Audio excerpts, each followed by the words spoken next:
Vendosi të dalë nga zyra dhe të shkojë për të ripar nga afër gjendjen e rrugëve në lagjen Dudas. Pas protestave të banorëve dhe peticionit me 300 firma, kryetaria e bashkisë Voltana Ademi rindërtoi skemën e plotë të gjendjes në të cilën ndodhet kjo zonë dhe i premtoi komunitetit ndërhyrje. Por ky i fundit ishte i qartë kur i bëri media Ademit dhe stafit të saj se nuk do të pranojë rikonstruksion të pjesëshëm, por vënje dorë plotësisht në këtë rrugë. Projektin do ta bëjmë vetë dhe normalisht po përshofim mundësinë që miralokimit brenda vitit të mund ta realizojmë. Mendoj që çdo ndërtim është i vlefshëm për komunitetin, është i vlefshëm për bashkinë, për me gjithë mënyrën me zgjidhur më shpejt, por nga ana tjetër edhe aspekti edhe i reklamimit mediatik që është bërë, mendoj që është i vlefshëm. Kuptohet nevojat për financime janë shumë të mëdha, ne shpresojmë që këtë vit të mund të kenë të ardhurën më shumë nga të ardhurat tona në mënyrë që të investojmë.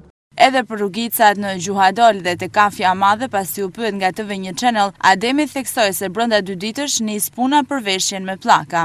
Tabela për cilën flasin bën fjalë për rrugën nëntoksore. Ndërkohë sot është lidh vazhdimi i kontratës që ishte ndërprerje për pjesën e shtrimit. Sipër dhe mendoj që për 2 ditë ne do të jemi atje për me pa vazhdimin. Çfarë do të thotë vazhdimi? Është marrur nën toka dhe është kolaudu.